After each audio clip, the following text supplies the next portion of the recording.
નમસ્કાર, આપ જોઈ રહ્યા છો નેશન પ્લસ ન્યૂઝ. હું છું આપની સાથે હિરલ પંડ્યા. વડોદરા શહેરમાં ઉનાળાની સિઝન દરમિયાન પાણીની સમસ્યા દિન પ્રતિદિન ગંભીર બની રહી છે. ત્યારે આ મુદ્દે હવે રાજકારણ ગરમાયું છે. વડોદરા શહેરમાં પીવાના પાણીની તંગીનો કાયમી ઉકેલ લાવવા માટે આજે વડોદરા શહેર કોંગ્રેસ દ્વારા પાલિકા કચેરી ખાતે હલ્લાબોલ કરવામાં આવ્યો હતો.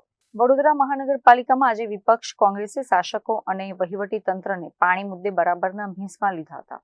આ વિરોધ પ્રદર્શનમાં કોંગ્રેસ શહેર પ્રમુખ ઋત્વિજ જોશી સાથે કોંગ્રેસના સિનિયર કાઉન્સિલર આશિષ જોશી, પુષ્પા વાઘેલા, તીર્થ બ્રહ્મભટ્ટ તથા ભીખા રબારી અને સ્વેજલ વ્યાસ સહિતના અગ્રણીઓ જોડાયા હતા. કમિશનરને પત્ર સોંપીને કોંગ્રેસે ગંભીર આક્ષેપ કર્યો છે કે આજવાથી વડોદરા આવતી મુખ્ય લાઇનમાંથી રોજબરોજ અંદાજિત 20 MLD જેટલા પાણીની સરેઆમ ચોરી થઈ રહી છે. કાઉન્સિલર આશિષ જોશીએ આજવાથી વડોદરા સુધીના તમામ ગેરકાયદે કનેક્શનોની તાત્કાલિક તપાસ કરવાની માંગ કરી છે અને પાણી માફિયાઓની સરખામણી બુટલેગરો સાથે કરી છે. વિપક્ષે આક્રોશ સાથે માંગણી કરી છે કે જો તંત્ર જનતાને પૂરતું પાણી ન આપી શકતું હોય તો આ વર્ષનો પાણી વેરો સંપૂર્ણ માફ કરવો જોઈએ.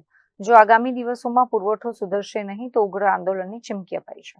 આજે વડોદરા શહેર કોંગ્રેસ પાર્ટીના પ્રમુખ અને અમે સાથી કાઉન્સિલર સાથે સૌ કાર્યકર્તાઓએ માન્ય કમિશનરશ્રીને અવગત કર્યા છે કે આ શહેરની અંદર પાણીની ચોરી થાય છે. અધિકારીઓ આપને ગેરમાર્ગે દોરે છે. જે 20 દિવસ ચાલે એટલો જથ્થો છે એના વિશે પણ અમે પૂછવા ગયા છીએ કે આપની પાસે ક્યાં છે જથ્થો, કારણ કે આજની તારીખમાં આજે પણ મેં કમિશનરશ્રીને નાલંદા ટાંકી 2 ફૂટ ઘટ, બાપોર ટાંકી 2 ફૂટ ઘટ એ આજે પણ મેં મેસેજ કરેલા છે. તો પાણીનો જથ્થો છે તો પછી આ ઘટ કેમ છે? આ બધી જ બાબતોએ અને પાણીની ચોરી બાબતે અમે કમિશનરશ્રીનું ધ્યાન દોર્યું છે. 2 પ્રકારે ચોરીઓ થાય છે. ટેન્કરો વુડા વિસ્તારમાં જાય છે અને નિમેટા પ્લાન્ટથી સયાજીપુરા સુધી આવતી જે લાઈન છે એ ફીડર લાઈનમાં વર્ષોથી લોકોએ ગેરકાયદેસર કનેક્શનો સોસાયટીઓ હોય, રહેણાંક વિસ્તાર, કોમર્શિયલ વિસ્તાર, સ્કૂલો, કોલેજીસ, આ તમામ વુડા વિસ્તારની સોસાયટીઓ કોર્પોરેશનનું અને ખાસ કરીને મારા પૂર્વ વિસ્તારનું પાણી રોજનું 20 MLD પાણી ચોરી કરે છે. અગાઉના વર્ષોમાં આ બાબતે પોલીસ ફરિયાદો પણ થઈ છે, પણ ગાંધીનગરથી રાજ્ય સરકારના કોઈ અધિકારી અને પદાધિકારીની સૂચનાથી એ તમામ ફરિયાદો પર કોઈપણ પ્રકારની આજ દિન સુધી એક્શન નથી લેવાઈ.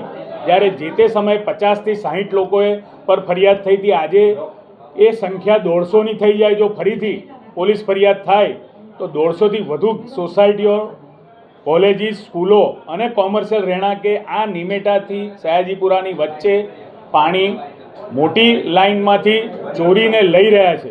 ત્યારે અમારે એટલું જ કહેવું છે કે તમે નાના ગ્રાહકોને, નાના જે નાગરિકો જ્યાં ઘરો છે એમાં અડધાનું કનેક્શન ગેરકાયદેસર પકડીને તમારા VMCની વેબસાઇટ પર ના મૂકવું હોય તો મોટા ચોરોને, મગરોને પકડો જે ફીડર લાઇનમાં ચોરી કરીને વધારે પડતું પાણી ચોરે છે. આખી સોસાયટીઓ જોડેલી છે ગેરકાયદેસર.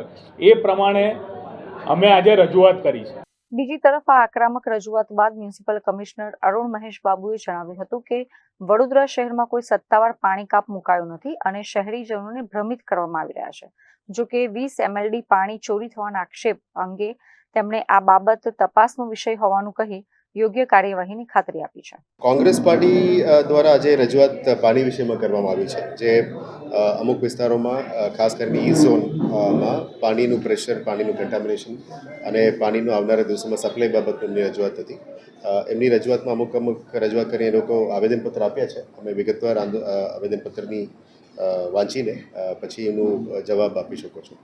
પણ જે પણ સમસ્યાઓ છે એના માટે અત્યારે પાણી પુરવઠા ડિપાર્ટમેન્ટ દ્વારા કામગીરી કરવામાં આવી રહ્યા છે અને આવનારા દિવસોમાં વડોદરાની પબ્લિકની હિતમાં કંઈ પણ ઇશ્યુઝ ના થાય, એમની પૂર્વતામાં પાણી મળે અને ક્વોલિટી પાણી મળે એના માટે જે પણ કડક પગલાં લેવું પડે કડકાઈથી પણ કરીશું. અને જે કદાચ મિસયુઝની કંઈ વાત છે અથવા કન્ટામિનેશનની વાત છે, મિસયુઝની વાત ઉપર તો કાયદાકીય રીતે કડકાઈથી પગલાં લઈશું. કન્ટામિનેશન ઇસ્યુઝ છે, આપ જાણો છો કે જૂના નેટવર્ક છે, બધા જગ્યામાં નથી પણ 1-2 જગ્યામાં કન્ટામિનેશન ઇસ્યુઝ છે. એ APS ચાલુ કરતાં અત્યારે ગરમીમાં બેકમાં રહે છે. એટલે જૂના ઇલીગલ કનેક્શન્સ હોય, કોઈ જગ્યામાં ક્રોસિંગ્સ હોય, એને દૂર કરવાનો અત્યારે મોટર સ્ક્વોડ્સ ફોર્મ કરીને રેડ પણ કરી રહ્યા છે. અને પાણી સ્ત્રોતનું જ્યારે વાત છે, અત્યારે પાણી કાપ બિલકુલ નથી.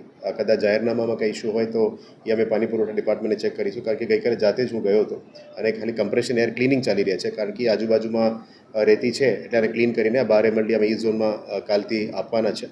Bureau report Nation Plus News Vadodara. સમાચારોના સતત અપડેટ મેળવવા માટે અમારી નેશન પ્લસ ન્યૂઝની યુટ્યુબ ચેનલને સબસ્ક્રાઇબ કરો, બેલ આઇકન દબાવો અને જોડાયેલા રહો ફેસબુક, ઇન્સ્ટાગ્રામ અને ટ્વિટર પર.